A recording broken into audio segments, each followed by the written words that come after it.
Throw your motherfucking hands. Get 'em high. Welcome back to the 1 a.m. podcast. I'm Rashad Milligan, joined here by my co-host Marby Mo. I was about to say Mo Knows, but RB Mo Knows, whatever you want to call him, and Jelani, fellas, how are y'all feeling tonight? And feeling good, man. Blessed, highly favored. Coming off of a good Christmas, so can't complain. How y'all boys doing? I'm good, man. This time of year, like these few days between Christmas and New Year's is it's like awkward for me because it's like I got a debate between like, do I fully pig out at the end of the year and then start January 1st, or like do I get like the jump start on January 1st and really start getting my life together? I think I'm gonna try to switch it up though. I think I'm gonna treat like tomorrow, the 27th, like my real January 1st. Facts. That's the way to do it, bro. I think if you do one of them, 2026 starts right now. Like if you do one of them, like your mindset already in place. You know what I mean? If you do it before it, because I feel like if you do it January 1st, it's too much of an emotional high. That's real. And then if you don't do it exactly on January 1st and you start feeling bad, and then you like, I'm gonna start tomorrow, and then you look up January is over. Yeah, it's a slippery slope. Rashad, it's like how? Oh, go ahead, Mo. My bad. Oh, I was just saying that's a fact. I was gonna say it's like how summer bodies start in the winter. It's crazy. I just seen a TikTok about that, like literally, like maybe like an hour ago, about how like now this is the time of year if you really want the summer, you know what I'm saying, you gotta start doing it now. No, facts. Yeah, start getting a good diet together, getting your workout regimen going. It makes it that much easier instead of trying to cram in the last couple months. You already have a good foundation. When's the last time y'all worked for a summer body? You said the last time I worked for one? Probably when I was in high school, when I was playing football, and even then I wasn't close. I was still a lineman. Like I was in good shape, you know what I'm saying, relative to, you know what I'm saying, I could run a lot, but like no, I'm trying to have that, you know what I'm saying, I'm trying to be on my Anthony Joshua, man. I'm trying to take my shirt off, man, and girl start breathing, bro. That's what I'm on, man. You know, I'm trying to just be on like my Johnny Bravo, just ripping my shirt off for no reason type of vibe. 2026. No, facts. Yeah, I mean, I don't think I've ever really worked for a summer body. I mean, I lost weight over the years, but I never really worked to get like crazy, like buff and in shape. But this year, I've definitely been working towards not necessarily a summer body, but I just want to be more like healthier, more toned. So I've been hitting the gym about 3 times a week at least. Trying to watch like calories and manage the food I eat. Like I don't really eat like fast food and stuff like that.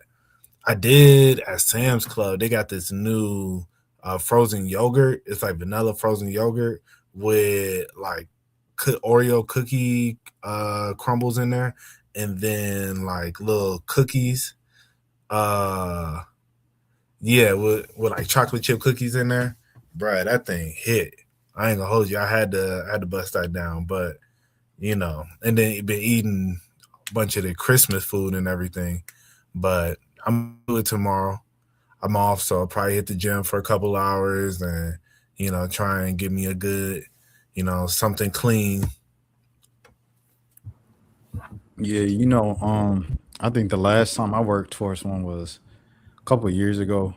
Probably like 2022-ish. Like I got into a regimen of like I woke up, did like at least 50 push-ups a day in the morning or whatever, do at least some crutches, some ab exercises, and then some squats, for the legs and everything. I did that every morning, and I did it for a few months. Like I was living like military style, made sure the bed made up every day and stuff like that, which you need to do every day. But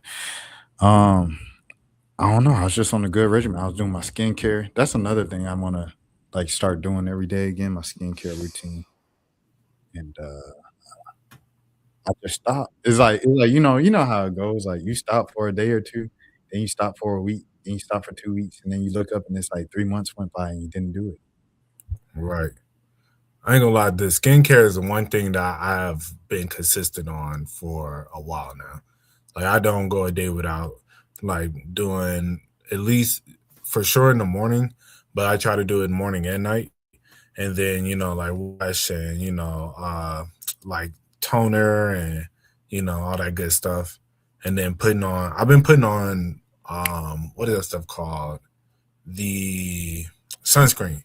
Yeah, I've been big on sunscreen recently too, because us black people, we still need that. I got this sunscreen called like Black Girl sunscreen, but the Yeah, reason I shout out got it, Black Girl Sunscreen. I think they might have been in something. I know Janet Jackson like one time shouted them out. It was something going on with them where it like I don't know if it was a good thing or a bad thing, but I remember Janet Jackson shouted them out. That sent them to the moon. And I interviewed a couple of the ambassadors. They cool people. Shout out Black Girl Country. I'm saying this before I look it up because I don't want to make sure it ain't no crazy stuff. But yeah. right? Nah, but it's good for just black skin in general because it doesn't leave a cast. So I was like, shoot, let me go ahead and hop down on this. Yeah, no, that's the type of stuff like when you turn 30 as a black person, you got to start thinking about.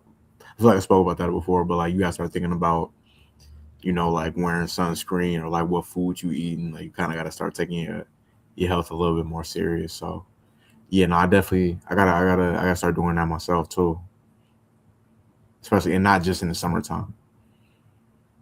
Yeah, no, I because I definitely like I do the you know what I'm saying, the what you call, bro. I do the diet stuff and I try to keep, you know what I'm saying, a pretty respective diet, but just the what you call, dog, I don't be doing, dog, at all. The physical part.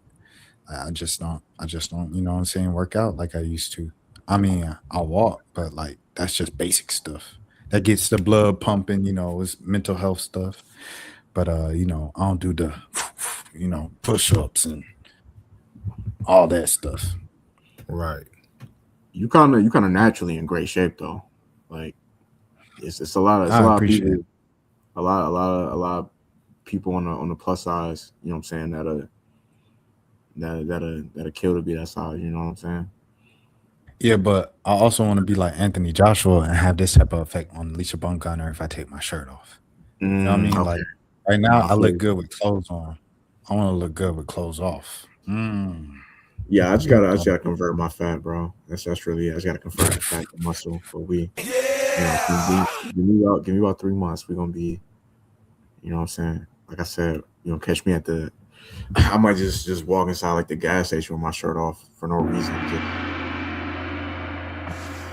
not even getting no gas. I just want to be seen. Right. I just want to be where the people are. That's how in great shape I want to be. Now that's how the dudes in New York be walking around.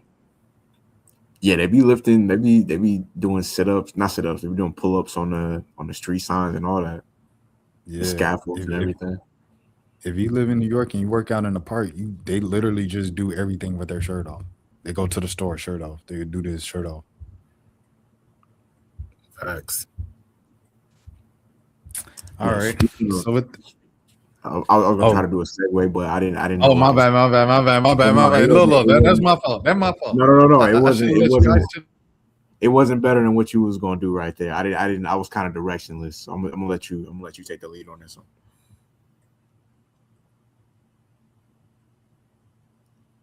Yeah, yo, I'm gonna let you have it. And he's like, yo, When I signal for ISO, my the mic unplugged. Oh, okay, for sure. So it was literally like a natural like ISO Jelani. You got it. Oh man, my bad, bro. All right, so Speaking of, here we yeah, go. yeah. Yo, it's the most awkward introduction to the episode ever. All right, so we're gonna go ahead and start talking about this 2025 wrap up. We're gonna talk about some of our favorite songs. favorite artists, favorite albums, and maybe get into some shows. I don't know if y'all really watch shows like that. I got a few that I could throw out there. But we're gonna start off with, I guess, some of our favorite artists of the year. Well, I can start off with my favorite album. I have a list of my top 10 albums. That I can kind of start us off with, and y'all can kind of piggyback off of that. Okay, cool. Yeah, so for me personally, in no particular order, but I'll say my top 10 albums of 2025 that I personally like. It's going to be some on there that I know y'all going to feel that is going for sure being y'all's, that, it's not just, it just ain't going to make it in mine, But, so for me, I got to go Suave, Billy 2. I got to go Nick Grant, I Took It Personal. Freddie Gibbs, Alfredo 2. Drake and Party, Some Sexy Songs for You. Mariah the Scientist, Heart, Soul Separately. Giveon, Beloved. Wale, Everything Is a Lot. You see, I'm 3 albums behind, Mo. I wasn't sure because your stuff had kind of been lagging, so I wasn't sure. Oh yeah. Yeah, the Wi-Fi over here is it's been spotty, and then I'm trying to upload other stuff, so it's like kind of making it drag more. But the what's the name of Mariah's album? Heart, Soul Separately. She got dollar signs in it, right? No, I don't think so. Never mind. I apologize, Mariah the Scientist.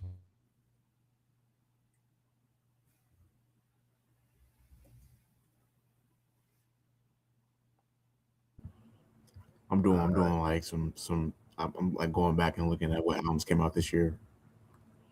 It's be hard for me to remember like what came out 2024, 2025. No, facts. Giveon, Beloved.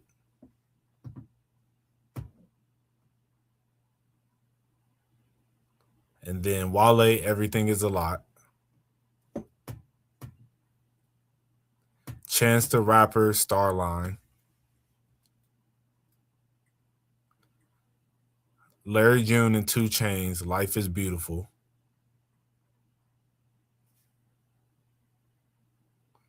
And lastly, Tory Lanez, Peterson.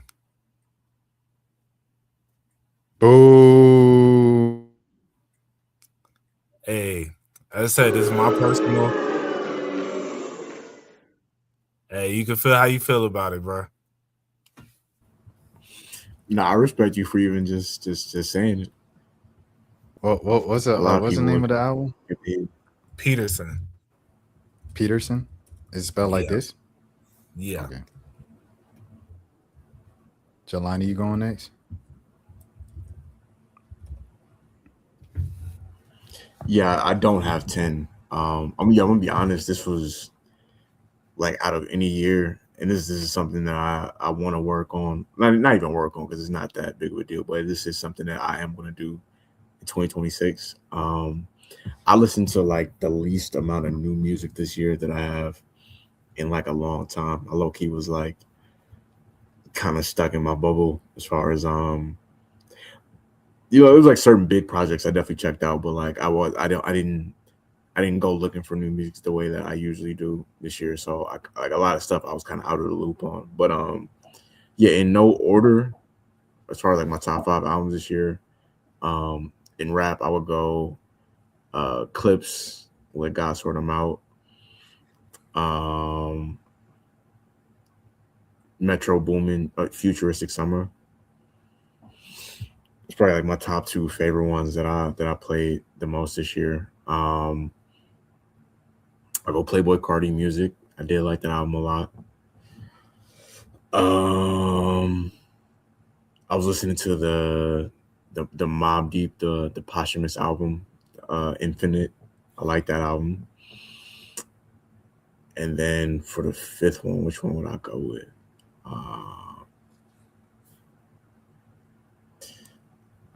For the fifth, it's probably one that's slipping my mind that came out this year that I'm not really thinking about. Oh, it was Infinite. I know. I didn't say the title. Yeah, it's Infinite. Yeah.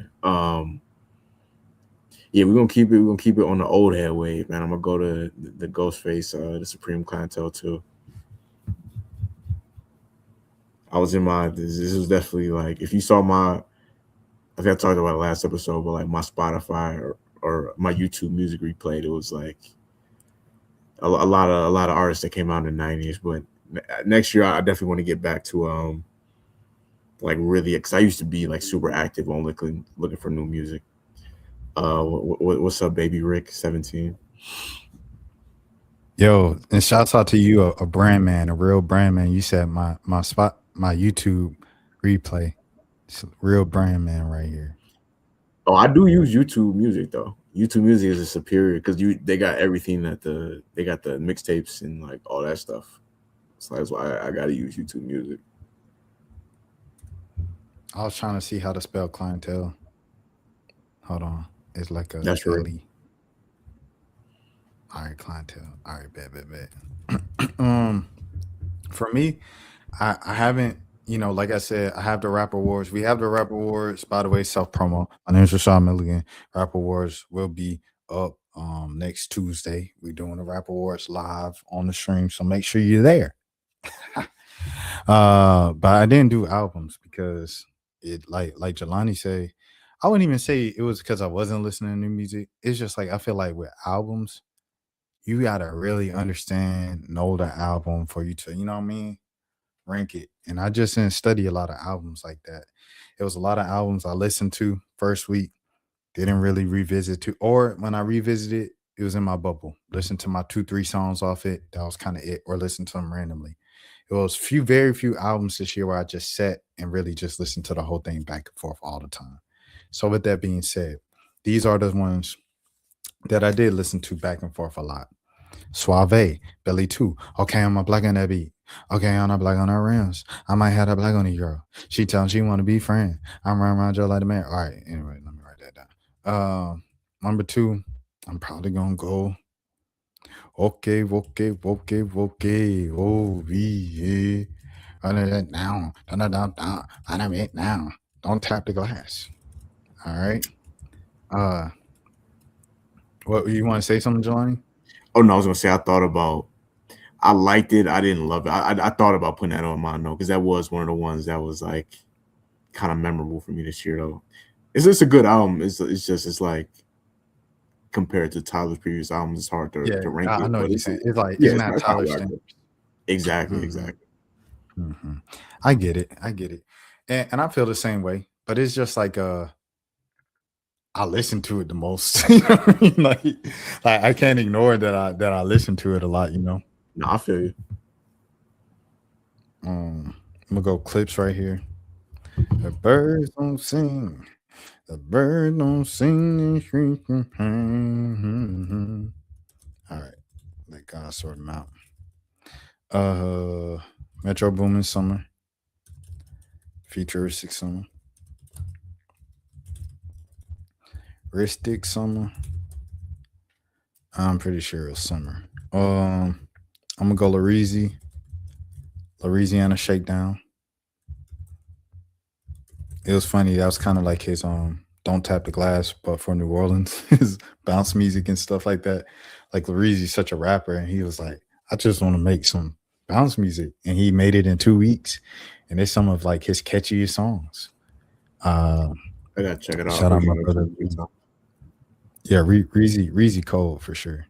He one of them ones. Suave, Tyler Creator for this 5. So I'm gonna go Playboy Cardi. I Am Music. He does have allegations. I do not condone doing anything to women, but it's a great album. So you gonna sit there and boo Tory Lanez, but we're gonna sit here and Cardi ain't Gio. You gotta at least hit the boo button for both of us. Yeah, like come on, bro. Okay. Playboy Cardi, I ain't losing. Yo, they were showing V's was over there with ASAP Bari. He posted up Bari talking about my day one right here, this or that. I said, man, all y'all's weak. Man, I remember it was one time, buddy, you know, his name used to be A Pizza, but his name like Curran Frost now. And remember when Curran Frost was doing interviews and he was interviewing all his friends up there in New York?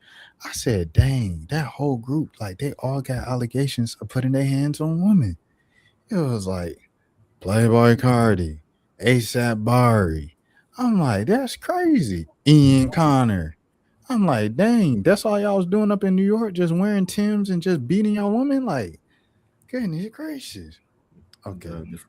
The freaky fashion community. The freaky fashion community, man. Wearing pieces. Like y'all ruined the whole game, started calling clothes pieces. That's a t-shirt. Oh, this a piece. Okay, whatever. So that's it. Women up. Shout out to the pieces. I got my Timbs on. I got my pieces. Playboy Cardi. What else I listened to a lot this year? In terms of albums. Oh, Anicia, Grady Baby.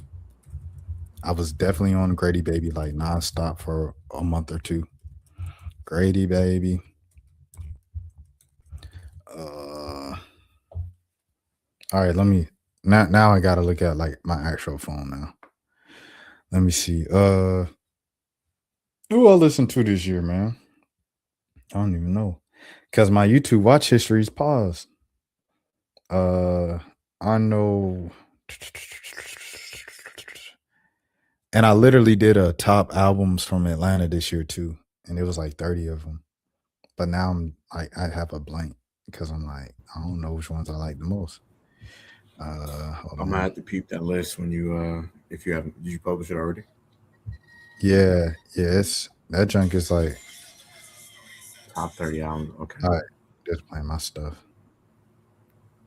Okay, I have a lot of Suave, the UK guys. Oh, Mike, I'm tripping. Mike, Showbiz. I ain't mean to yell, it's late. I'm back home for the people who don't know. So people are sleeping. Showbiz, Mike. I'm gonna go. Oh, should I go Metro Boomin? I'm not gonna lie, I didn't replay his whole album that much. I definitely replayed like 2-3 songs like every day, but not the whole album. It's on your list already. No. Not I'm talking about Metro Mexico Dro. Oh, okay. I said Metro Boomin, but I meant Mexico Dro. Yeah, my bad. Earl Sweatshirt. Live, Laugh, Love. You know, it's crazy. I'm an Earl fan. I still have not played that album. I need to go listen to that. I usually listen to his albums when they come out. Yeah, this was one that didn't hit the first time like his other ones usually do for me. Ever since, you know, some rap songs. But like when I sat with it and really understood what he's saying, that's when it sounded better to me, to be honest. Dang, hold on. I'm sorry, y'all. I ain't mean to slow it up so much. It's just like I said, albums just like they serious, you know what I mean? Like, hold on, let me see. Oh, Key, bro. I Feel Free from Key. I Feel Free. All right, there we go. That's a 10. All right. We ready to move on to the next thing, Mo?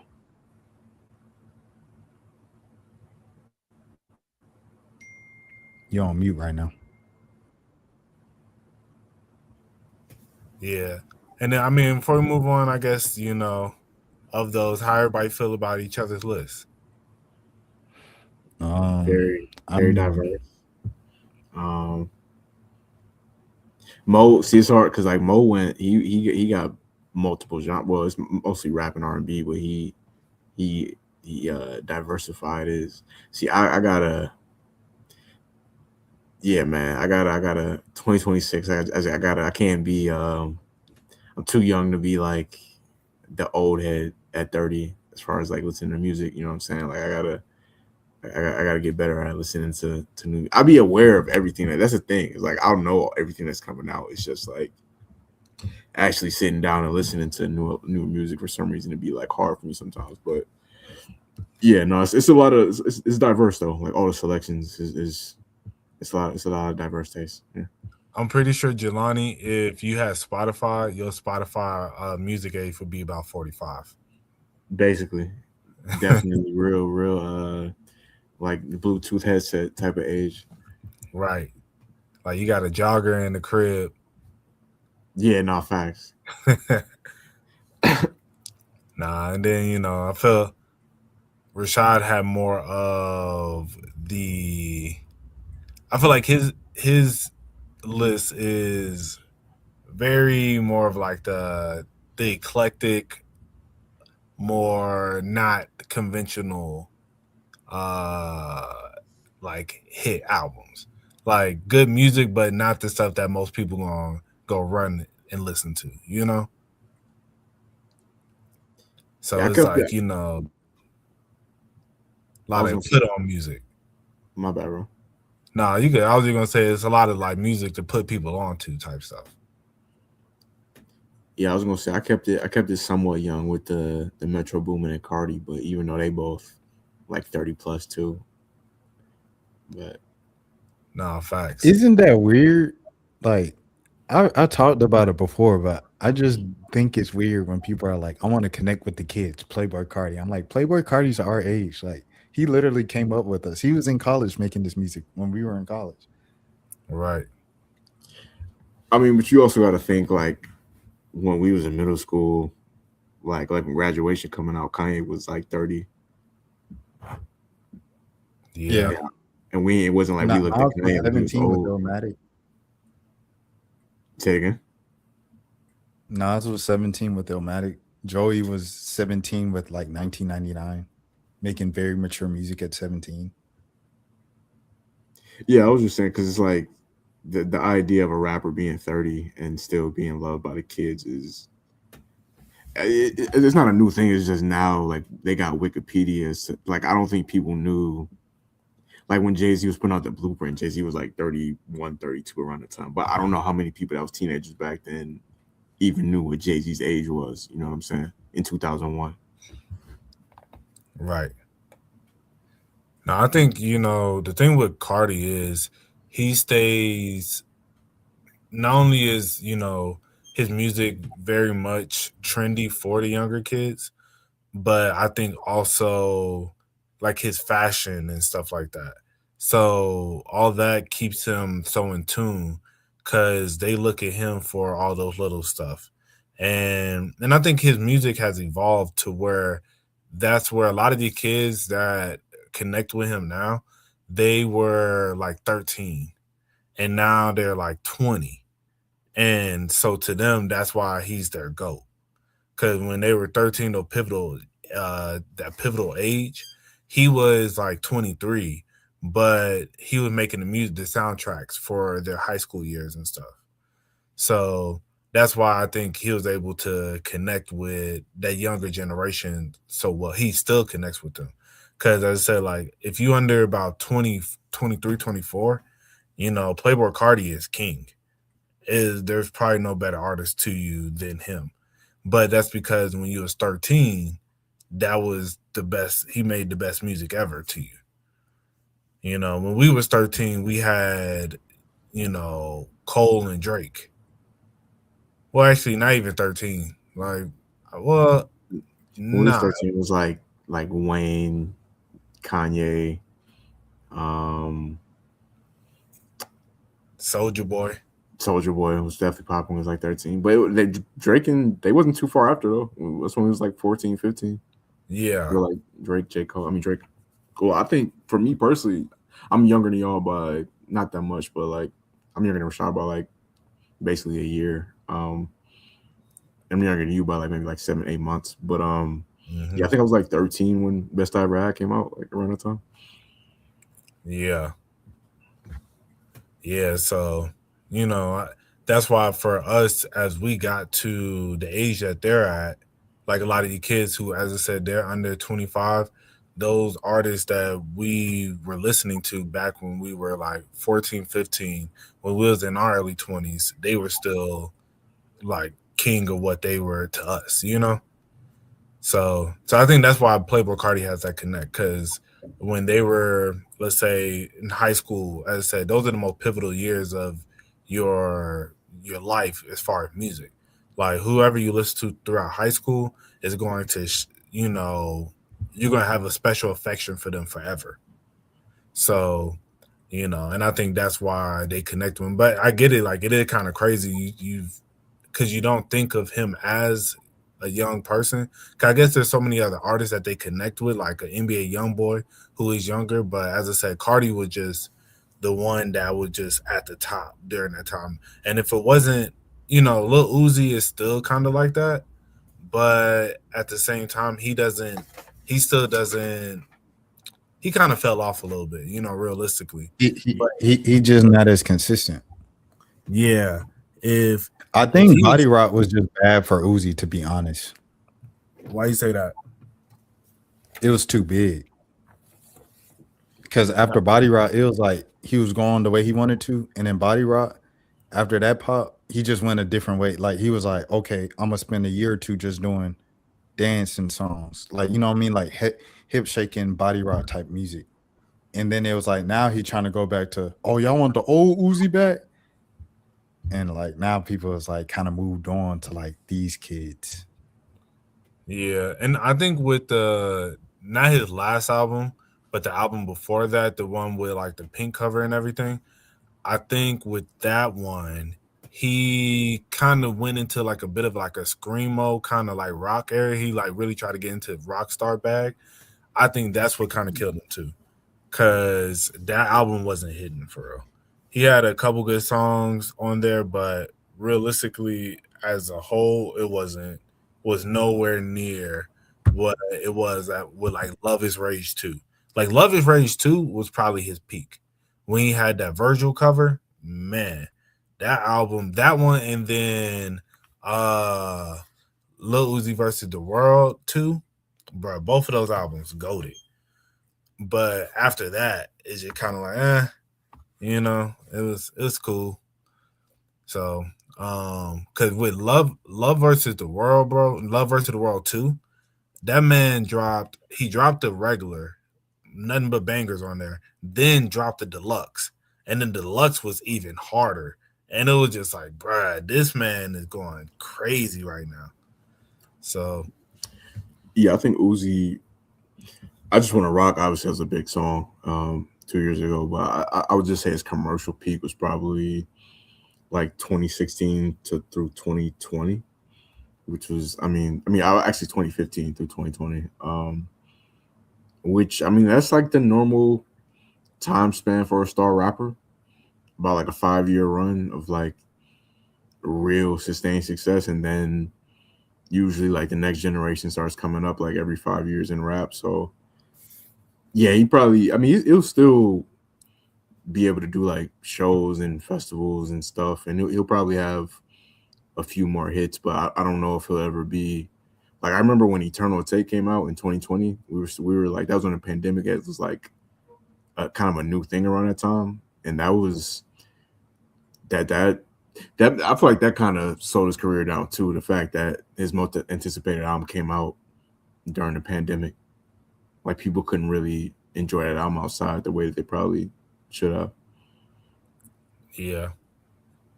Which is weird because it's like Lil Baby kind of peaked in the pandemic. Like he was like building momentum and had the Drake feature, the Dash Digital, like he had all that momentum, and then he did the one where he was on the edge. The Lil Baby, I don't even know the name, but that one was like people were like, Yeah, Lil Baby's the GOAT. My time. Well, my turn. My turn. Yeah, but you got to also think. I think Lil Baby popped more because he made the money for the scammers, and scamming was at all like that PPP money. Everybody was sitting there flexing that. Everybody felt a different type of way when you listen to We Paid. We Paid had a whole different meaning back in 2020. You know, just to keep it a buck, and I think that's why he probably propelled more, because especially like all those people who were the people who were outside and who was flexing, because a lot of people who are getting unemployment money on top of like, you know, like I know for me, I got unemployment and I worked. So like while I was serving, they just didn't put in all the money that we made. So I was getting all my serving money and unemployment every week. So I was Are you supposed to be saying this on the podcast right now? I mean, hey, they don't know where I work. That the restaurant that I work for not even around no more. But regardless, as I said, man, you know, people running up. They were stacking up. So I really feel like that's what helped Lil Baby kind of propel. Cause I'll tell you, like I talked to so many people who got PPP loans and you know, that's not in jail now. There's a lot of people who got caught up, but I'll keep it a buck. None of the people I know got caught up. They got their money and they kept it pushing. And yeah, everybody was sitting there flexing their money. They were going up. So, and then just scamming in Atlanta, you know, we're probably at an all-time high during that point, just in general. Yeah, no, my bad, bro. I would say lastly, like Lil Uzi, his music is lit, but as you say, it's more for like you out at a party, you out at a function, you know. When if I'm like out in California flexing these bands, I want to listen to some Lil Baby. You know, I ain't finna turn on Eternal Take, you know? Yeah, it's definitely different audiences for sure. I did feel like We Paid was like the unofficial like theme song of the pandemic. Like if there's any song, it would be that song, and Roddy Ricch the Box, I remember, was at like its peak around that time too. Like early 2020, around that time. Right. I'll never forget like Justin Bieber level of like popularity. Go ahead, Mo. Facts. I was gonna say I remember when during pandemic I was in Miami, one of my homeboys, and like you know him and his cousin, we was on the boat, and it was like we was on a boat to go do some jet skis, and then on the way there they sitting there flexing money, and then like they had We Paid playing, and I'll never forget because like they sitting there like just flexing the money, and then his cousin, the wind blew and then blew the money out of his hand, and like it went into the water. This man was like, hold on, stop. Start grabbing it out of the water, bro. It was so funny. It's you know, some of it was just gone. But yeah, I was like, I know he's sick. It's no way to look fly doing that at all. Like, bruh, at all. I was thinking, I was like, I think this was like right after the pandemic, but it was during the pandemic. Back in Blood. Yeah. Those were the songs of the pandemic. It was The Box, because The Box was the #1 hit going into the pandemic. Say So from Doja Cat was also starting to pick up steam going into the pandemic. So those two songs kind of did their thing. And then We Paid was made like in the pandemic, dropped in the pandemic, and became the song in the pandemic. I don't know how that song like you said, like I guess scammers, but that song kind of got way bigger than it was supposed to with everybody inside.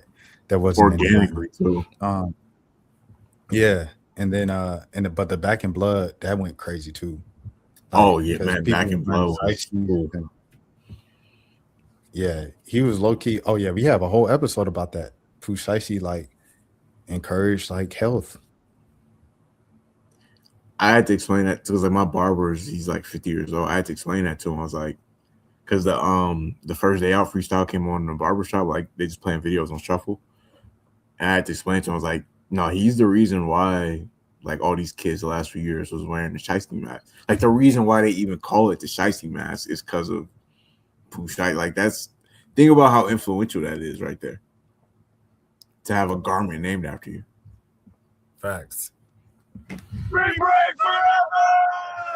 Pooh Shiesty, that's my dog. But Pooh, you know I'm really shiesty. Ooh, I'm really shiesty. Spring. That was it. There was no other point to that. I just wanted to. Oh no, I That's feel you. literally how it was outside.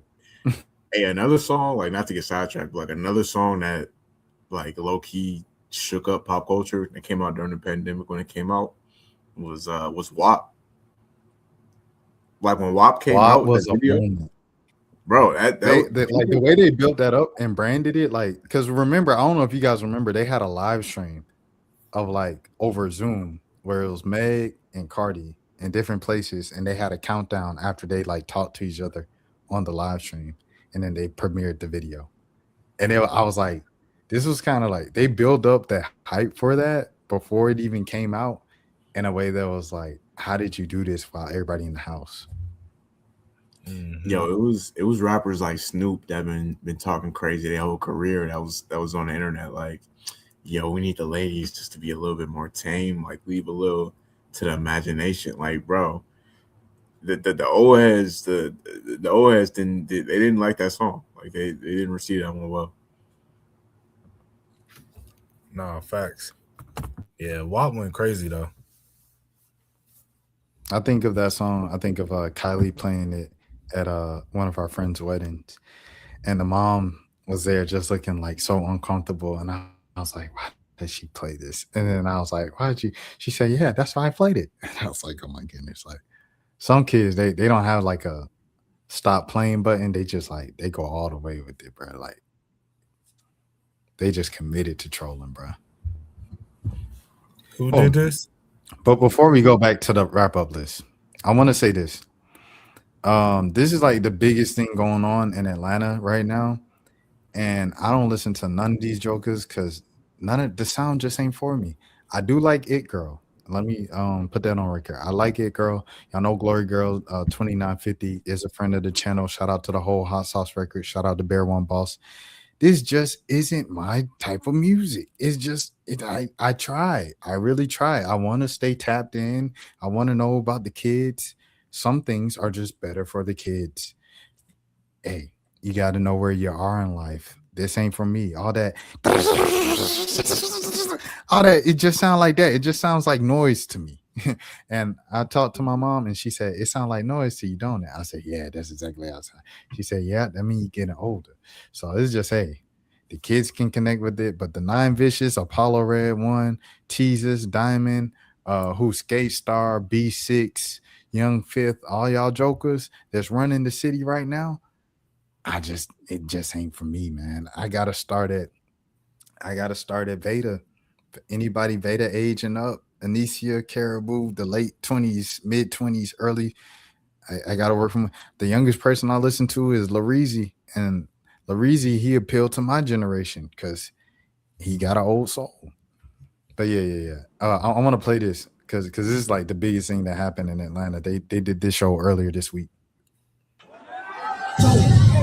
Hey, listen, this shit together now. Fuck all that shit. It's hope. OA, FN, YSL, YBL. I be seeing Young Thug in the studio with some of these dudes trying to stay tapped in with the youth. He be bobbing that head. It do not sound good at all. They don't be on beat. I'm like, what is going on? And to act like you like it just to stay tapped in with the kids, I don't think it's worth it. But maybe I just sound like an old man on my rocker.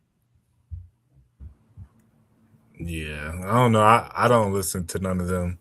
I never really had the opportunity because I just don't know none of these dudes like that.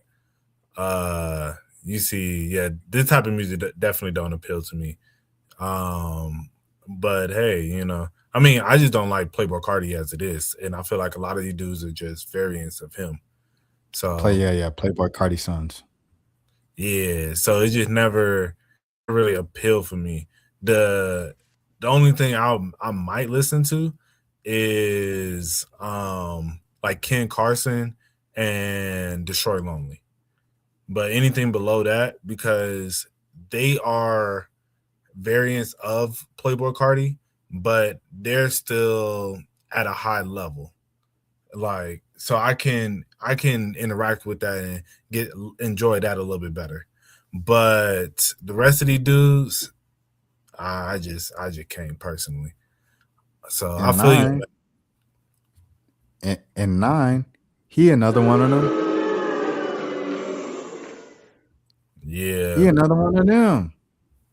So Right. it's like everybody was talking about 9 DMing the 14-year-old girl. It was a big thing for like a month or two. And then I guess he just kept putting out music. And now, Young Thug said, "Oh, 9 Vicious, my little brother, YSL."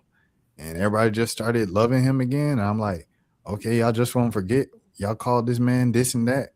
When the 14-year-old girl came out with screenshots of him in the DMs and her saying she 14 and him being like, okay, just lay low for a couple years. This is crazy stuff. I remember. And to act like you don't remember because he put out some hard music, I guess that's just an intergenerational thing, man. It is what it is, bro. I mean, All right, ain't but nobody yeah. really. I mean, the thing is, Oh, go ahead, nobody Mom. really care, bro. Nobody really care about Nobody. none of that stuff. But my thing is like, stop fake caring about it. If you don't care about it. But don't be like, oh, here, this, here, that. And then he put out a hard song and then, oh, it's up. Don't do that. Yeah, but people don't know how to not be victims to the moment. When the moment and it seems like That's a great way to put it. yeah, because this is somebody that maybe you want to tweet about, or you're known for listening to their music, and now people gonna be like, oh, you like blah blah blah. No, man, he be doing blah blah blah. But then give it a little time, then they gonna be like, all right, nobody care about it no more. All right, bet, yeah, I'm back to listen to it. So, but I get it. To me, that's how I be feeling about a lot of stuff. That's why nowadays I just be like, whatever. Internet, because people just say whatever on the internet, but they don't really care about none of that. But yeah, David, crazy. His whole situation. I'm surprised they have yet to put that man in handcuffs. But hey, I don't know. I guess the justice system, it's flawed. That's why I don't know. The justice system, bro, in America is it's really like I don't know. There's rules, but then they're really not rules to none of this stuff. And you realize that as you get older, that you feel somebody's arrested for something, or somebody's in a certain situation, that they for sure did whatever they did. And this has nothing to do with the Tory Lanez situation. I just want to throw that out there, because I know with me, like, putting his album out there. But I'm just saying, just in general though, you feel like that, but and then when somebody isn't convicted, then they for sure didn't do blah blah blah. But then it's like, nah, people just got good lawyers. Or some people have bad lawyers. That's what sometimes it boils down to. How well does your lawyer know the law? And who does your lawyer know? Is your lawyer and the judge cool? If the judge doesn't like your lawyer already, you in bad position. And, if the judge and your lawyer be playing golf every Saturday, you in great position, So everything is a case by case situation. So, and yeah, bro, that's why I like with the whole David thing. I'm like, how's the man not in jail yet? But I don't know. Like, that's a topic for a whole nother day. But all right, y'all seen any movies this year? I feel like neither one of y'all really watch movies. So, I saw what movies have I seen this year? New movies.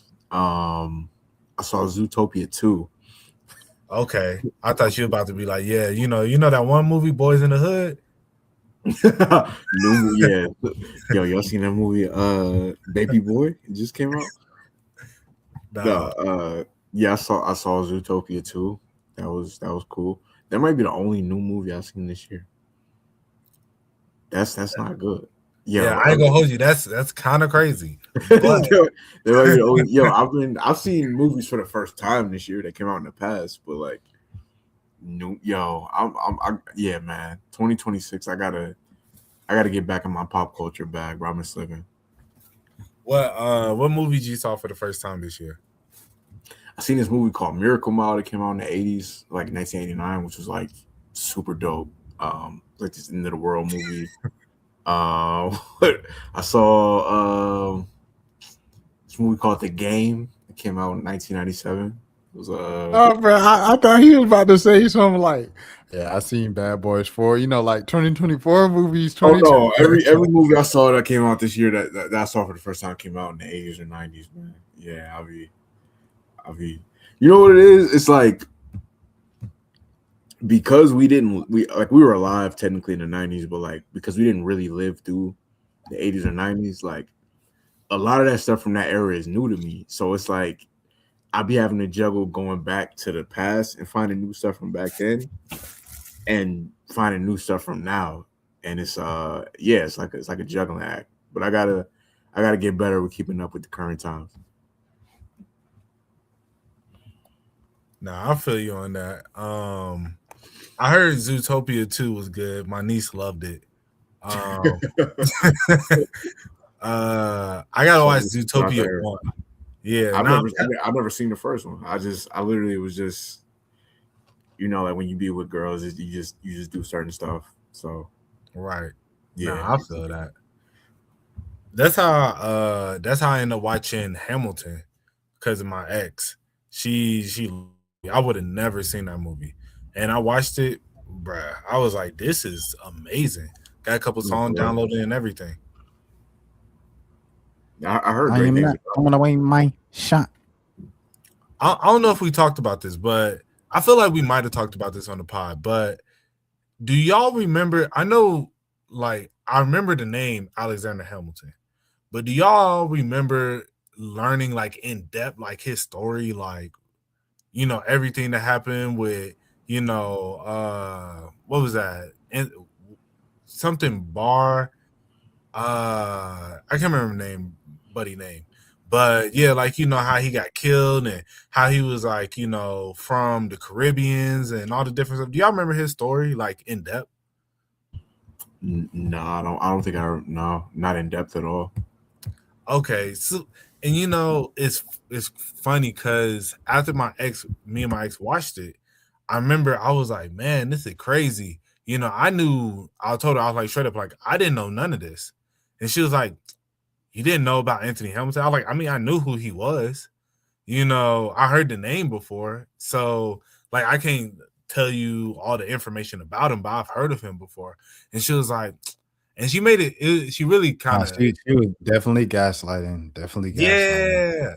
It's just like what? You never heard it? Like, everybody knows that, William Barr killed him and blah, blah, blah. Like, bruh, this is not.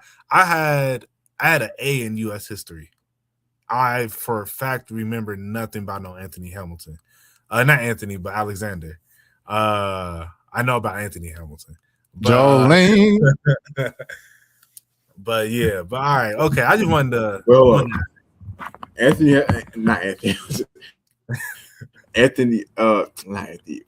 Alexander Hamilton. He was the one that died. He died in a shootout, right? Wasn't it like they tell like the 10 paces in spin? Yeah. Am I tripping? Or he died in a duel? Yeah, that was him. Okay, so I feel like I knew that. Yeah, his it's sad because I wanted to make a joke like he freed the slaves, right? But it was like, no, that joke just this not the year for that. Yeah. Yeah, buddy, him and his main op, they were like, all right, bro, like, this is it. Because they've been ops for years. They were friends and then they became ops. And then, like, their level of being ops was like another, like when Buddy Barr or Burr would buy like a crib or something, and Alexander Hamilton would buy like a crib right next to it, but bigger. He blocked Buddy from like being like governor or something like that. He really put in work to hate on this man. They hated each other for real. And so finally, Burr was just like, yeah. Finally, Burr was just like, all right, bro, I'm tired of this. Hey, we gotta settle this. And Buddy was like, I bet. Meet me at the crack of dawn. It's up. And yeah. And they feel allegedly that Alexander Hamilton did not aim to actually kill Burr. That when he shot, he tried to aim like up because he didn't actually want to kill him. And then Burr was just like, nah, this smoke was real. And The Hassan Campbell meme where it's like, I hate you, N-word, let's die. yeah, That's what they told each other. nah, for real, bro. I seen you went viral for one of them. One of the what Campbell, who got that one Hassan Campbell clip. You went viral for Yeah, one of those. I randomly posted that because I was just thinking about his a lot of his like more viral stuff got deleted off the internet, like his videos from like 2 or 3 years ago when he was really out his mind. But yeah, no, he's a hilarious human. It's his story is sad, but like he's a hilarious human being. I always respect people that can like just sit down and talk by themselves and just make it entertaining. Like, because everybody Yo, sits down, everybody speaks. But if you could just sit down, like, and just make something entertaining by yourself, I'm like, bro, that is a gift. Like, that's extremely talented. Like, I'm just like, kudos to you. you gotta pat yourself on the back, my boy. You've been doing it on your channel. I appreciate that. I appreciate that. But it's not like, you know what I'm saying? A lot of times I have shared screen, you know what I mean? Like, Oh yeah. if we doing 1 a.m., it's easy to bounce off of people with different folks on. But it's like to do it by yourself. Like, you know what I'm saying? Like Hassan Campbell, some of them clips, where, you know, if he watching something and then he'll like show his phone and then wipe off the phone and throw it, you know what I'm saying? Stuff like Yeah, that. It's yeah, like, yeah. think of stuff It's like, you know what I impressive. mean? Like you make Yeah. something out of nothing, bro. Like you sit down next to a rock and you put a camera in front of yourself and you can make 1,000 people just watch you, you know, with this rock, and you could tell a whole story with a rock in your hand. Like that is a talent. Like, what's his name? The crazy dude, Charleston White. Like Charleston White made himself famous just by like BSing in front of a camera by himself. That's impressive to me. I ain't gonna lie, one of the best at it. I don't know how y'all feel about Buddy, but academics. Yeah. Academics, yeah. Act to yeah. But I have a different respect for streamers too, for like that do it like 4, 5, 6 hours and all that. Like during the beef, Act was just like up all night, all day, just calling everybody in his call log, getting them to agree to like even have the phone call on stream. Think of different things to say for these 3-minute songs. To do a 6-hour stream and to do it again for 3-minute songs is just like, bro, what? I don't know how people do it, bro. I salute them. Nah, Yeah, facts. I don't always necessarily agree with everything he does as far as like his antics and things like that. But yeah, I can never deny the talent as far as, like I said, being able to sit in front of a computer screen and have thousands of people tapped into you and caring about what you're saying. Clearly is some sort of you know charisma, or it's something about you that people like or they find interesting. So yeah, I respect that. Here's the thing. At the same time, a lot of those folks, everybody be named, they all have one thing in common. Like a lot of times to do the entertaining, you gotta disrespect someone. I'm just not willing to disrespect folks like that. Like a lot of my funny clips, they might be like me talking about basketball. Like if you sat at basketball, like it's cool to be like, oh yeah, you could be like so and so. I remember a few years ago, it was like the dream. I was like, everybody give it up for the Atlanta Dream. You know, this season they did it for Kobe Bryant. They went 8-24. Give it up for the dream. You know what I'm saying? Like we talking about basketball. Like I'm not doing something that was like this person is trash at life. I can't do that. Like because I gotta face people. Them folks, they don't care about facing people. Charlemagne, Charleston White, uh, academics, they don't care about Hassan. They don't care about facing people. I care about, like, I'll save that part. Like if I lose the audience because I don't have the shock value, I'm cool with that. I'm not doing shock value stuff. Facts. Charlemagne will face people, but academics is, yeah, no, he's not going nowhere without a bunch of security guards with him. Charlemagne don't go out no more though. He used to. He don't go out no more. But Charlemagne, at least he'll have Charlemagne to talk about somebody and have them as a guest on the Breakfast Club. But yeah, 100%. Yeah, 100%. Yeah. Yeah. No, Yeah. facts. Oh yeah, we what movies did y'all see this year? I watched Unexpected Christmas yesterday. Bro, that jump was good, dude. Yeah, That jump was good, man. Unexpected Christmas. We watched it with the family yesterday. And my little sister, she didn't want to watch it because it was like the plot line is kind of like a basic, Black Christmas movie. The production was pretty like low budget, but they made it work. They made it work. It was a plot twist in the movie that made it good, and it worked. So shout out to them. Shout out Tabitha Brown. Shout out yeah. Corinne Hawthorne. No, I thought it was definitely it was a good movie. I watched it with my mom last week. Yeah, definitely, one of those good, like, Black, holiday movies. Another, I would say, for sure you gotta, if y'all haven't seen it, Sinners. Sinners was definitely probably the best movie I've seen all year. You on mute. I was gonna say that's the one for me I'm the most ashamed of that I didn't see because I kept telling myself when it was out, I'm like, all right, I'm gonna go see it in theaters this week. And then I looked up and it was out of theaters, and then I just never saw it on streaming. But yeah, that's the one above all that like it's no reason I didn't see that movie. Yeah, that movie was a really good movie. That was definitely my favorite movie of the year. Second would be second for me would have to be In Between Weapons, the scary movie. And one what like Another Battle After Another. The one with Leonardo DiCaprio. Yeah, that one was good. It's interesting. I feel with what's her name, Tiana Taylor, they definitely with her. She was in the movie for sure, but she left after probably about the first like 45 minutes, one battle after another.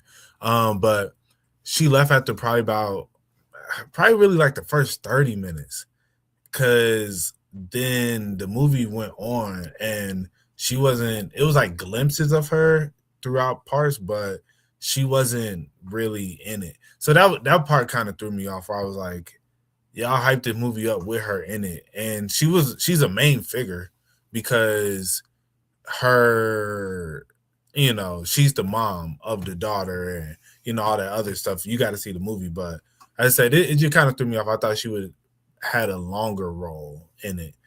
She played a big role, but as I said, I thought her role would have been a little bit like more significant in the grander scheme of everything.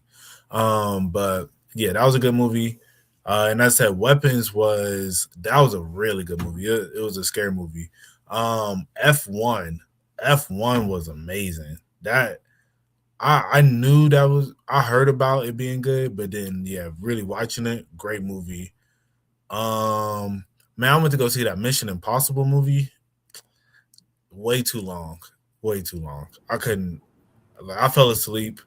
And saw the last hour of the movie and feel like I caught everything I needed to see for real. Cause the movie like 3 hours, bro. So Yo, I've never seen a full Mission Impossible movie. yeah, that was the first one I ever went to go see. Last year I went to.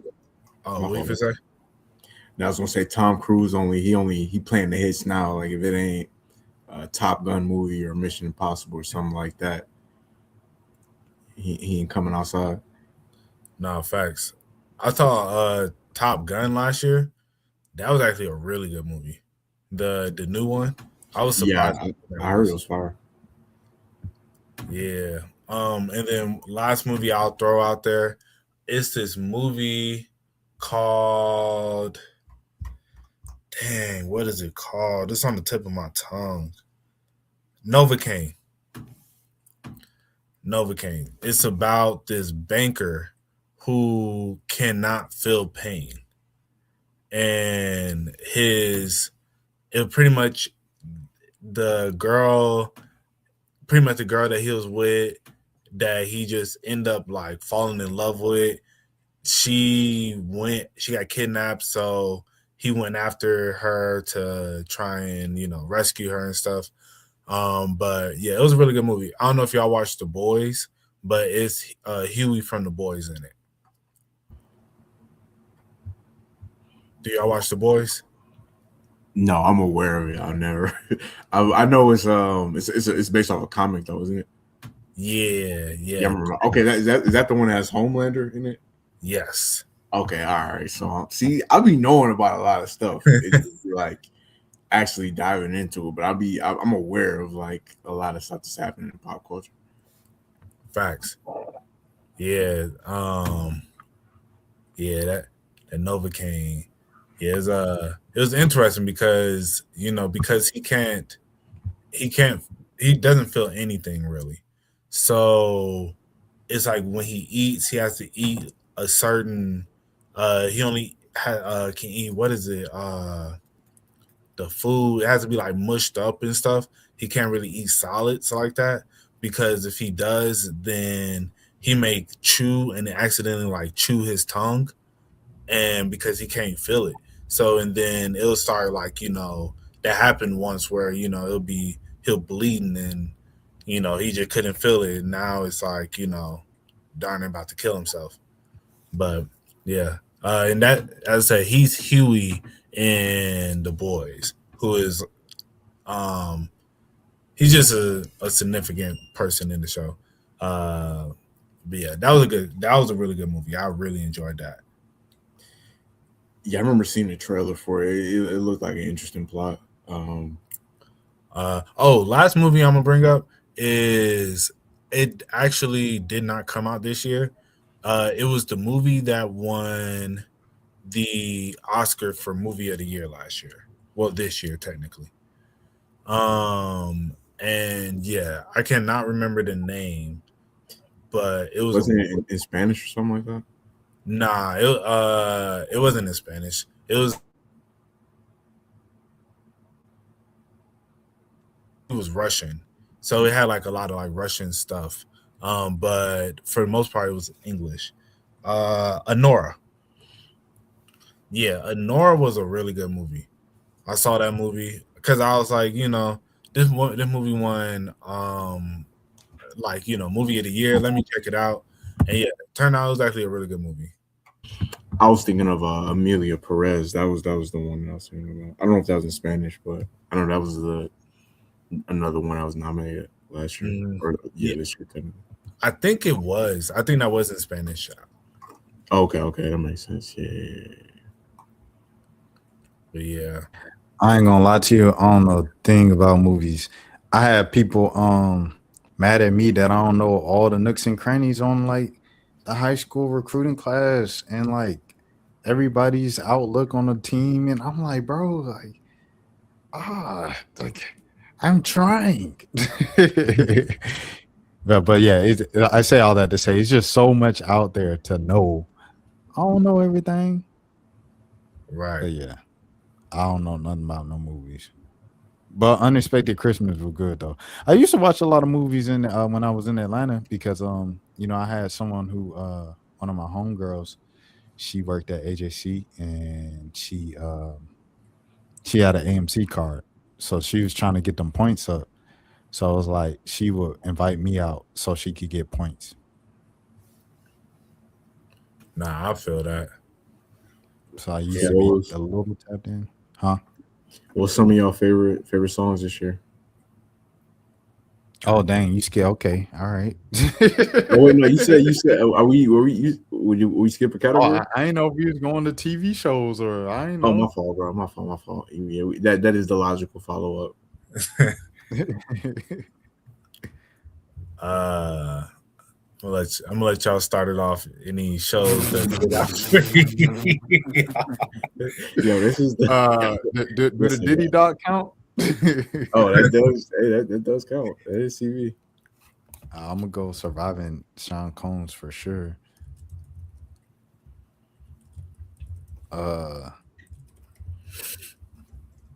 Okay. I think that's the only new thing I watched this year. You know what's good? The Dallas Cowboys documentary I heard Nah, I ain't about seen that. it. I didn't on watch it. Netflix. No, that was super dope. And I'm not even a Cowboys fan, obviously, but like, no, that was super dope.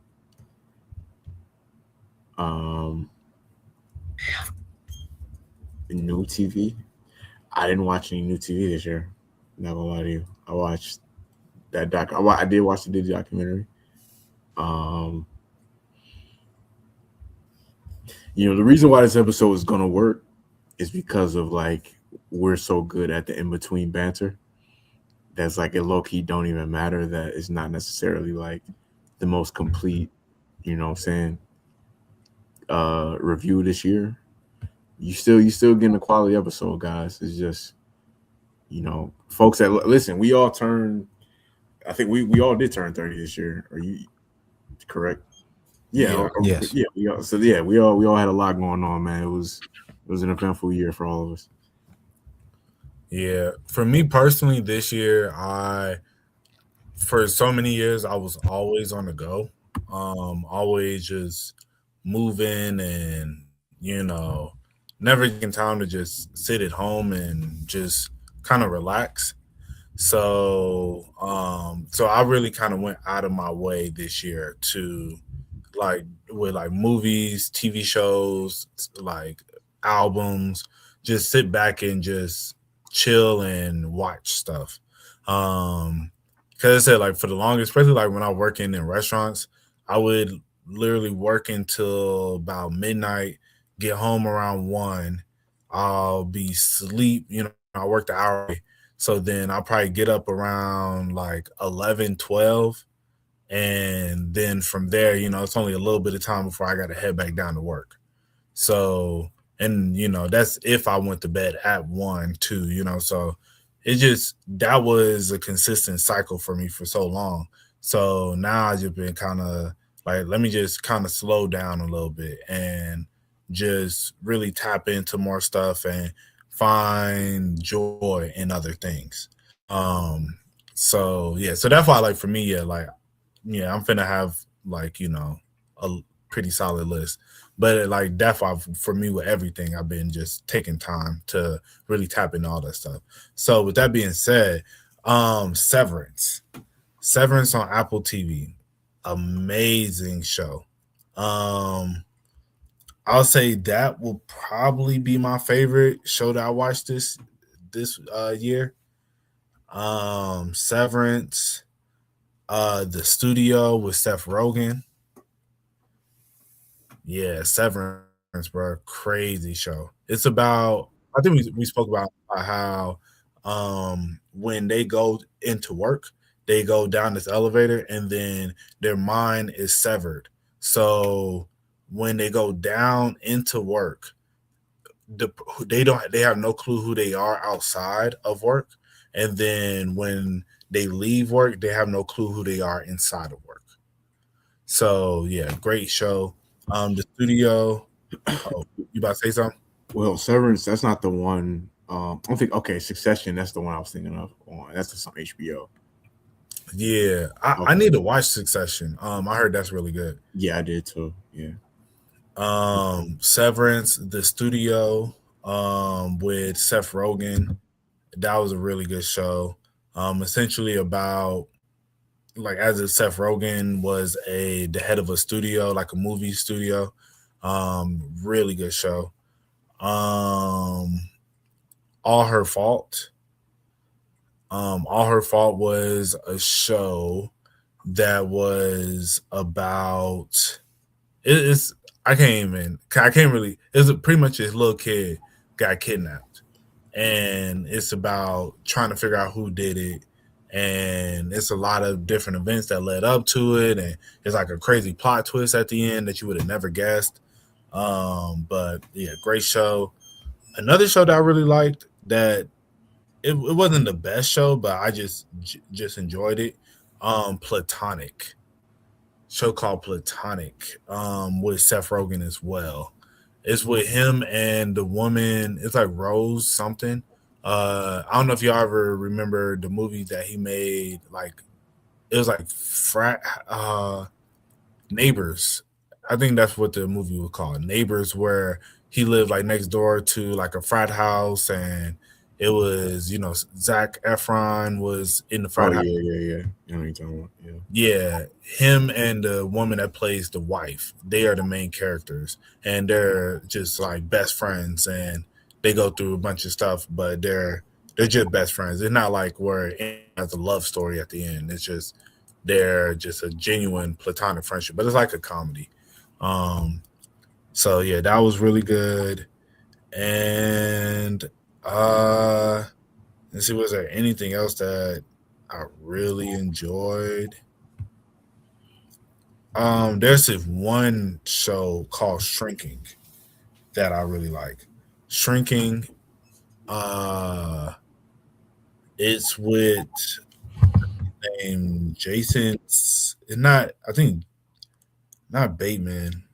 Jason something. I cannot remember buddy name.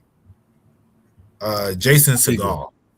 Yeah. Oh. Siegel or whatever. Yeah. Oh, he's from How I Met Your Mother. Yeah. Yo, have y'all ever seen all of How I Met Your Mother? Not the whole thing front to back. I know how it ends just because of like seeing people complain about it. But I used to watch like some of the reruns when they come on TV. Yeah. When I was in college, they had it on Netflix, and I had ended up watching. That would be one of them shows like you just in your dorm room chilling, and I'll cut that on. So I watched every season of that. It's actually a really good show. Great show. That's back when Netflix was $9.99 with no ads and you could share the password. Yep, exactly. Different era. Yeah, that's when I used to use my sister's password. I used to use her account. But on that show, Shrinking, they got Jessica Williams in there. Jessica Williams so fine, bro. I gotta do my research. Yeah, go ahead and Rashad know about Jessica Williams. Oh yes, sir. Yes, sir. I know the clips from her at the Low War show be flirting with the white dude that she act on the show with. But yeah, no. Man, I know if they black and they, you know what I mean. And Holly, I'm already knowing. Yeah, but not only is she fine, but she's a phenomenal actress.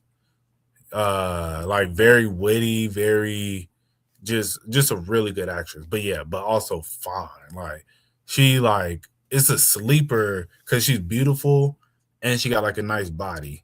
And then, as I said, and she's like very funny, smart. So she used to have this show. She used to have this show called Two Dope Girls, I think. Or it was with her and this other chick. Y'all ever seen it? Yeah, no, I remember what you're talking about. Hold on. Let me go back. I'm sorry, I got lost in the sauce. Let me log back in. What was it? Two Dope Queens. There it is. Yeah, that was trash. I remember this. Oh dang! All right. Yeah, I was not, but it's mainly because I did not like the person that she was with, Phoebe Robinson. I was not a fan. But I think they had a podcast, and then they turned it into a show. It was something like that. Like that was around the same time. Google search. That's what it was. Yeah, they were kind of like Desus and Mero. And then, got on HBO just like Desus and Mero and everything. So it was like, they're very similar to that. But yeah, I remember watching it when it came out, and it just wasn't really good to me. As I said, like I just really didn't like the other young lady that she was with. And I'm glad to see like Jessica Williams then elevated, because I always thought she was solid. And then to see her in other stuff, I was like, okay, I'm actually a genuine fan of her. But yeah. But she got the sex scene with Jason Segel in the show. And I was like, dang. that thing back there. But Your boy Rashad barking. right. She is bad though, for sure. Yo, have you ever seen the black girl, like Black Ladies show, or with Black Lady Yeah, sketch yeah, show. Black Lady Skid Show. Shout out to Robin Thede. Yeah, that was I like that. That was solid. I never really watched it, but I thought the concept was dope. Just because black women don't get opportunities like that often. Yeah, no, I thought it was pretty good. I think they only had, like one season. I think it might have like 2 or 1.5 maybe. Yeah, because Quinta Brunson was on that too. Oh, she was? Mm-hmm. I didn't even know that. I just remember seeing Quinta Brunson on on the online skits like BuzzFeed and stuff like that. And then one day I looked up, she had her own TV show. At least that's what it felt like. Yeah, some of the clips that went viral from Quinta was from that show. She it was the one where she was like dancing in the club. Man, that one is still like mad funny to me. But that was a solid show. And then of course, Rashad threw Abbott Elementary on his.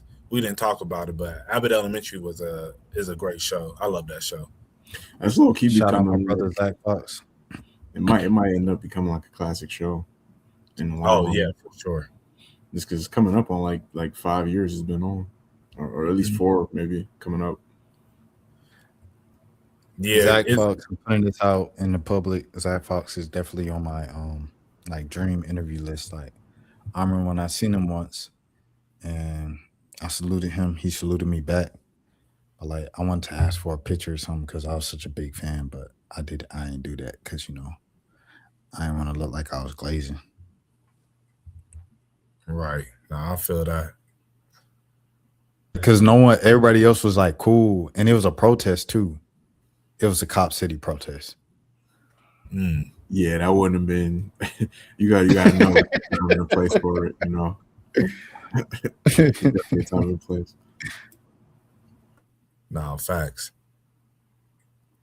But yeah, I'm sorry, I didn't mean to kill the momentum like that. I will say the Jessica Williams, she did a skit at the Emmys with I don't know if it was Henry Winkler, but like she did a skit at the Emmys. That's why I pulled up her at the Emmys. I gotta scroll because I'm being distracted by the other photo. Let me see. but it was like her timing was like, improv. Anybody that improvs, comedians are so smart, bro. Like comedians are, I don't know, man. Like there's so many people I just be like, bro, how is that even possible, bro? Like how did God even gift you with such a gift like that to think of the timing to do something? I don't know. There's a lot of people that do amazing things, and we kind of normalize it. Like I say, like us, like just in society, and then people like hate on weird things just to hate on something. Like people start hating on stuff just because it's been popping for too long.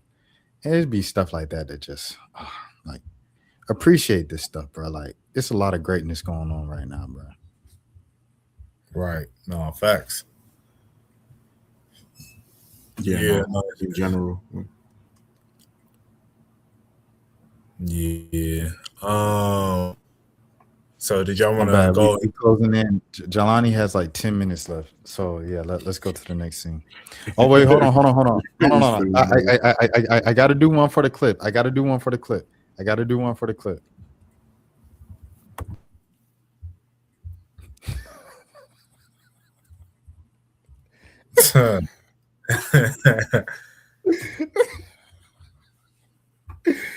All right, y'all, let's go. Favorite book of 2025? New book. Favorite new book? A book that came out in 2025. Man, can we come up with one book? Yeah, this is bad, man. Yeah.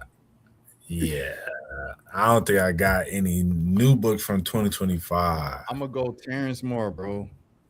The Big Red Machine. I thought you Shouts was out gonna say to Terrence my J. dog, my mentor. Nah, my dog, my mentor, man, Terrence Moore. The Big Red Machine, man. You know that book, fire, super amazing. My favorite read this year. No, I really do, man. Listen, yeah, no, there's no reason I can read at least 30 minutes a day. I should be doing that. Like that should be bare minimum for me. Yeah, I got books I've read this year, but they didn't come out this year. That's real. Yeah, one now I definitely would. I want to give a shout out to The Mountain Is You. Let me see who's so I can just get her name correct. The Mountain Is You by Brianna Weist.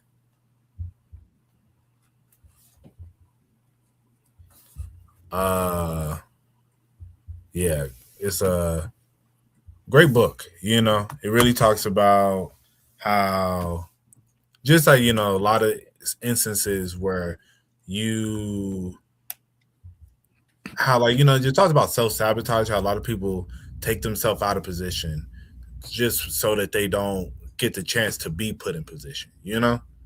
And like one of the things it was talking about how, you know, some people they leave instead of like keeping their room like fully clean, they they leave their room just a slightly dirty just because it always gives you something that in your mind you're like, oh, well, I got to do this. So because you always feel like you got to do that, you don't have time to do the things that you really need to do. But if you just had a completely clean room, now you have no excuse to go do the things that you need to do. You know, it's like little stuff like that. So that was a really good book. Another book that I read this year, it was by A.R. Torres. It was called The Last Party. And I'll say it really put me on to I really like now books with shorter chapters.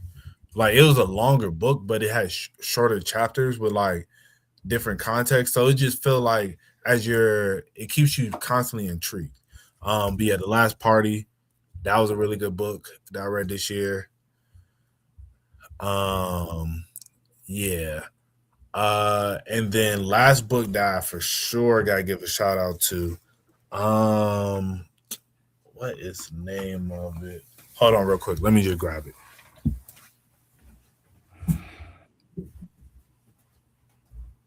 Yeah, man. With books, bro, we all have to do a better job of reading like books. Yeah, for my list, you can put The Cat in the Hat. One Fish, Two Fish. All right. You by Dr. Eric Thomas. You. Y'all know E.T.? I know E.T., bro. Yeah. The Extraterrestrial. Nah. E.T., wake up, man. You gotta get this money. You gotta, Yeah, he's a motivational like coach, but and a preacher. And you know, he works with a lot of like NBA and like NFL teams and stuff like that.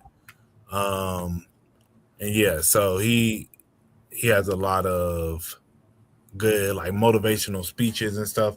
But yeah, that book UOU, I read that one this year, and that was a really good book because like talks about his story and how he discovered his purpose and how you can discover your purpose, you know, things of that nature. So yeah, big shout out to ET. Shout out to ET, man. Black excellence for sure. That's another thing. Like people who be speaking for a living, like everybody speaks. To convince someone to pay you $80,000 to speak is crazy. Like shout out to Gilly. Like, but Gilly, if you ever seen him speak, you don't sit down. Like you give him a standing ovation, and then he don't tell you to sit down. And then if you sit down, he tell everybody to stand up in the middle of his talk. Got him to 80,000 an hour. You know, that's what like E.T. talks about that in the book, how, you know, he would have never thought that he'll be able to get paid for just talking to people. And Yeah. it wasn't, you know, and it wasn't until, you know, certain situations that just kind of put him into that position. And then he remembers, you know, when he first started, like only making like a certain amount of money off of it. And then realizing like, oh, like I'm way more valuable than what, you know, I realized. And then, you know, and that's one of the things is, you know, like power, purpose, and then, you know, knowing like your why, you know, because you've realized whatever the power that you have within yourself, and then you learn to use that power to ignite your purpose, and then realize, why am I doing this? You know, it's deeper than like, because sometimes when you have a purpose, if you don't, it's hard to have a purpose if you don't have a why, you know, because it's, you're thinking, if you don't know why you're doing something, you're not going to stay as motivated for it, because then eventually you're going to be like, why am I doing this? But if you have a reason to wake up to do something each day, then it keep you motivated to be like, all right, this is what I'm doing this for. This is why I got to grind through being tired, being, you know, being frustrated, you know, the ups and downs or whatever may come with it. You know, I'm doing this for a bigger reason. So That's super real. 'Cause, yeah, it's hard on like a day-to-day basis just to keep doing certain stuff without having like a finish line. You know what I'm saying?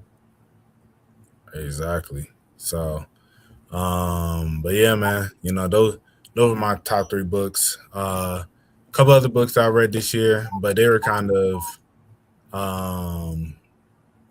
they are on that same, you know, ilk. You see, like, you know, like motivational, the Atomic Habits I read this year, amazing book. And then the Monk Who Sold a Ferrari, I had already read that. So like The Monk Who Sold a Ferrari and The Alchemist, both of those I reread this year. And yeah, The Monk Who Sold a Ferrari just really is one of those like mind enhancing type books that, you know, all of these the Alchemist had put together. But a lot of these books, you know, they're essentially, you know, you figuring out how to overcome yourself. But The Monk Who Sold a Ferrari, that one, and The Alchemist, it tells a story. Like those other ones are kind of like, you know, just like self-help books type stuff. But then it's like The Monk Who Sold a Ferrari tells the story of this monk who went off to, you know, to like Thailand or whatever, and or India, and then, you know, he was like a famous lawyer, and then he gave it all up and found a new purpose and happiness within himself, and, you know, and him teaching what he learned. And then Alchemist, like, have you ever read The Alchemist?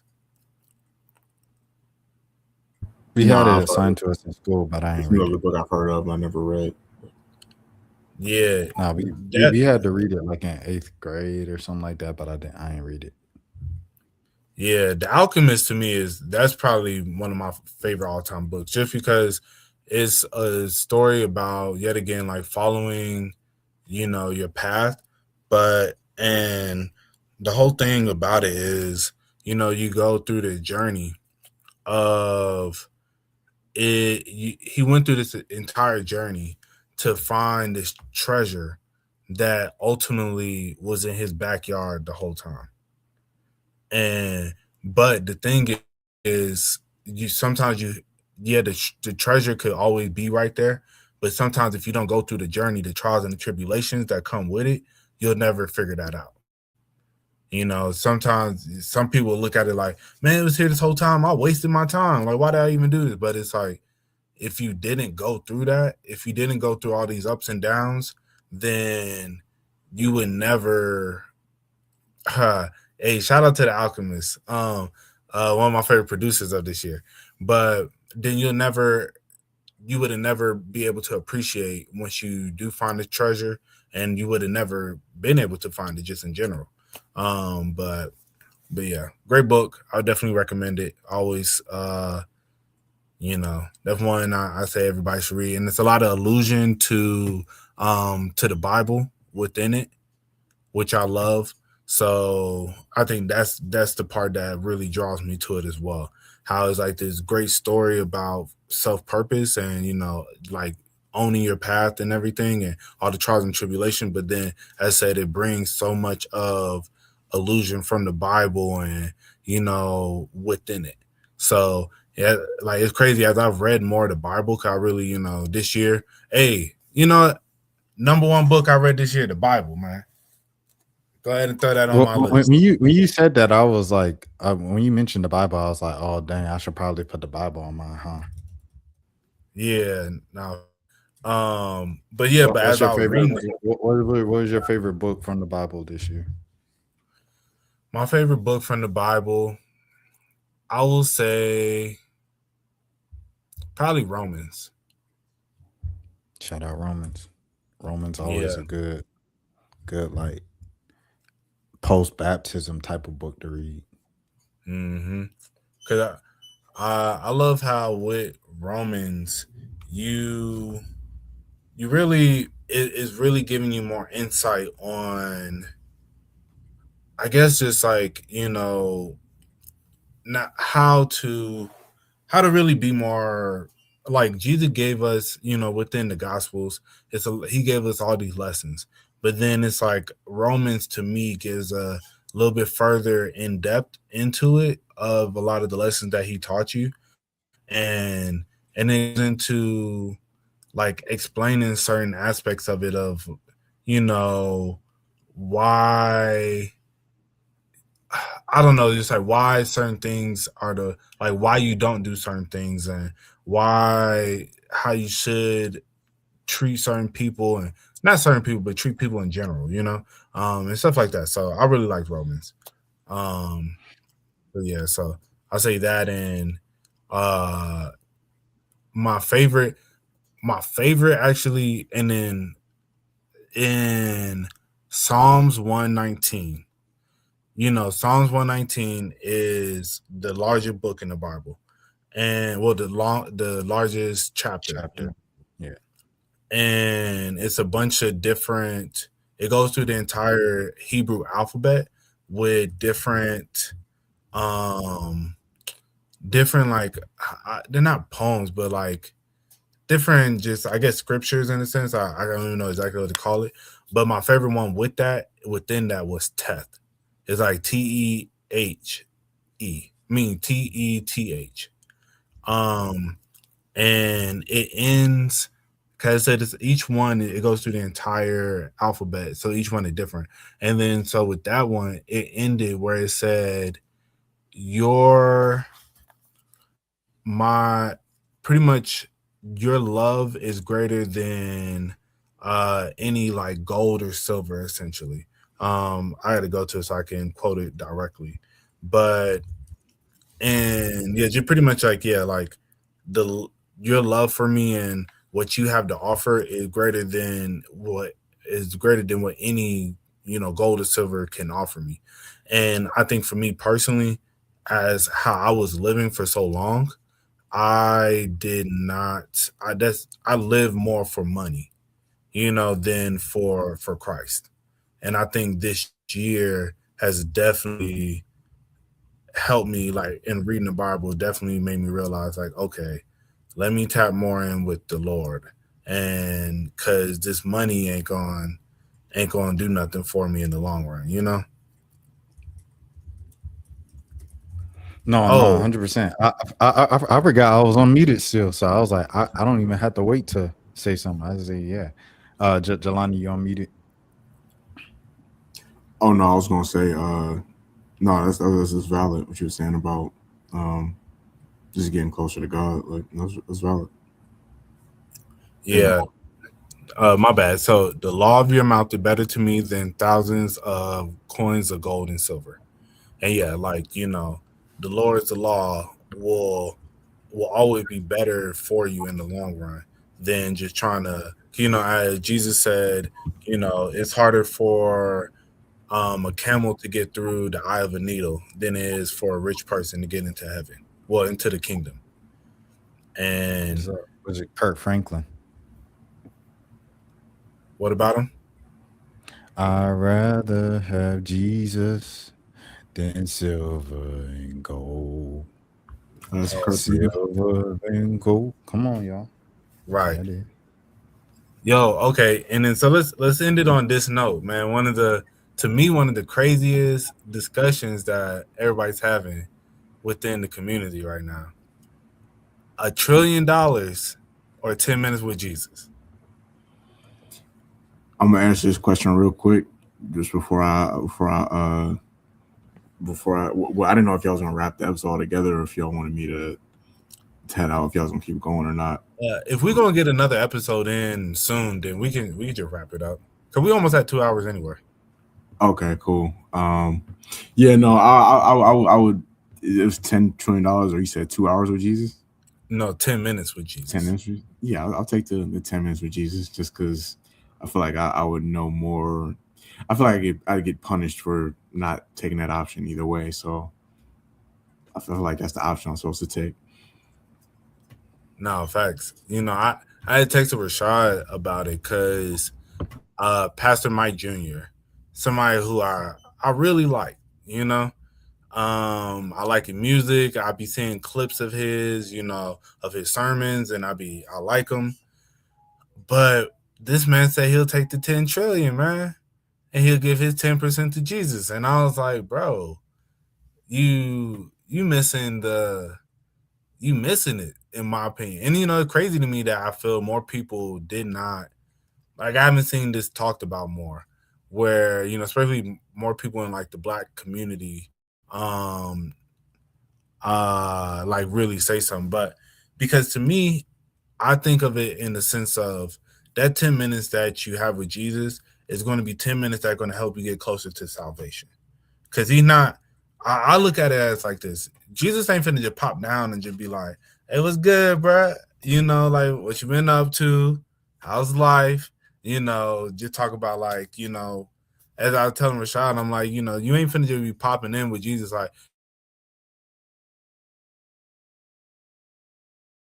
so I think it ain't gonna be like that. It's, if you got 10 minutes with Jesus himself, he's finna give you, if he even takes that time to come down to talk to you like that, he's finna give you something that's going to be towards your salvation into the kingdom. This 10 million time I'm gonna give the 10% to Jesus, blah, blah. Jesus don't care about that money. Like, you giving 10% don't do nothing for him. And like, you're supposed to, because you're supposed to do it to show your honor to him and to show, to get back to the community and stuff like that. So I get that, but at the same time, you talking about, the 10 trillion, man, I'm with Jesus every day, like, I talk to Jesus all the time, man, but it's not the same if this man came to you in person. And it reminds me in the Bible how in the gospel Jesus talks about how the generation that was there, that he was amongst, he was like, bro, y'all are gonna be damned so crazy, because it's like y'all actually had me, like the people who going to come after this, they don't even actually have me. All they have is my words. So y'all literally got me in the flesh, and you're rejecting me.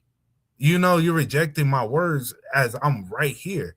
So it's like, yo, y'all are going to be pushed all the way to the back. It's OV for y'all, so and that's what I think about that. But then, and I know a lot of people who give these answers, they're not really tapped into the Bible like that, like, and I'm not going to act like I've always been like this. It's me reading the Bible has been a thing that I really got into over the last year or so, last about 2 years, like a year and a half. But, and it's like, once you really read it and really start to understand what he's talking about, then you, like, saying you'll take the 10 trillion just doesn't even make sense, So Because it's like literally a man, he asked a man, you know, a dude was like, how can I get into heaven? And Jesus told him to give up everything you got. And, you know, and as I said, just that saying about the camel and the eye of the needle is, how can you know that scripture and believe that those scriptures and then say you'll take the 10 trillion? And so that's why for me with Pastor Mike Jr., I was like, man, like, I don't know if you did this for the clip, but if I was in your congregation, I'll be looking at you sideways. But hey, you know. Yeah, we talked about this in Bible study earlier this week, and it was funny because some people had some points. They were just like, well, if I already have a relationship with Jesus, what exactly is this 10 minutes gonna be so much different from my, you know, typical, you know, quiet time, all of that stuff, you know, praying to God every day. Like what is different between this and that? But like Jelani said, they felt like it was a trap question. And this is, I'll take the 10 minutes. I'm taking the 10 minutes just because, you know, other people also said this. In your 10 minutes, you can ask for the 10 trillion because you turned down 10 trillion. You said for obeying, you cannot get the 10 trillion. And then also, like, here's another thing. I think most black people who probably grew up living middle class or lower, if you had $100 million, you get to a point where you're like, I made so much, it doesn't make a difference now when I make more money. Like, I'm living a lifestyle that is like pretty much kind of flat from here. It's just like you have more money, is kind of a figure at that point. Like, you're literally just looking at a figure because you live the same lifestyle. You pay the same amount of people's bills and et cetera, et cetera. Which also leads me to J. Cole. J. Cole making a 100 mil song, and then he performed it and said, this is all rap cap. I was like, bro, excuse me. With Ari Lennox success, you know, back in the day when he made the song, when Ari was on the label, and Jid's success and J. Cole's own success, there was no way that was rap cap. I just wanted to say that, J. Cole, like, you 100% had $100 million. And he produces 100, yeah, you had $100 million, J. Cole. So yeah, I wanted to say that. No, facts. Yeah, I do want to say my things too. Favorite book was John. It's not deep. It's literally just the last book that we followed in online Bible study with a secret place. Find me in the secret place. Shouts out to my girl Aaliyah Renee, who's in uni right now. She's from Canada, don't you know? But she's like 25. She in grad school, doing like research and all that. But in between that, she runs a YouTube channel, and it's very high quality, produced, editing, on point, crisp, thumbnails, lighting, everything good. And the live streams have been entertaining to follow. She took a break to end the year in December. Shouts out to Aaliyah. I invited her on the channel, and she said no right now, but she just said it's a no right now. So maybe in a few months it'll be different. But yeah, this verse, 2 Thessalonians 3:10, that's literally, if you don't work, you don't eat. Larry June and 2 Chainz, if you don't work, you don't eat, young man. That's it. That is literally a verse in the Bible that's biblical.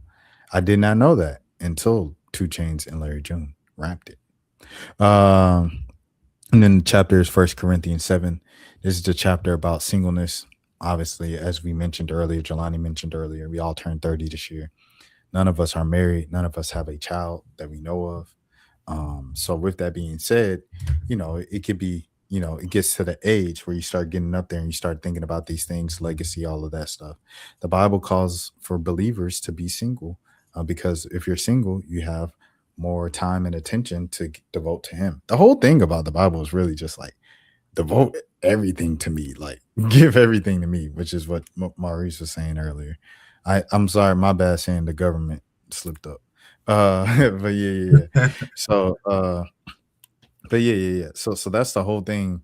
And then it's like, but if you're burning with passion and this and that, y'all know the rest, get married and multiply, you know, be fruitful, all that stuff. So yeah, those are my favorite things from the Bible this year. I definitely want to continue to, like Jelani was saying, continue to grow more in the word and get more in the word, in addition to regular reading and all that. So I'll be doing that in 2026 for sure.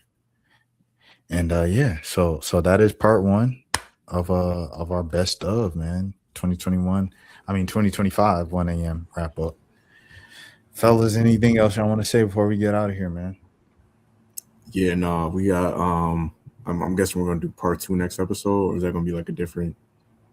Yeah, we got to do part two. You got to finish Yeah, it we could with best songs and Yeah, yeah. I got 2 days to actually write some stuff down, so I could be a little bit more prepared for this one. We kind of came up with this last minute, but yeah, no. Next episode, I'll be more prepared for categories. All right. Bet. Mo, anything else you want to say? Man, no, that's about it, man. Shout out to to everybody out there, all the Christians, all the people that's locked into the word, man.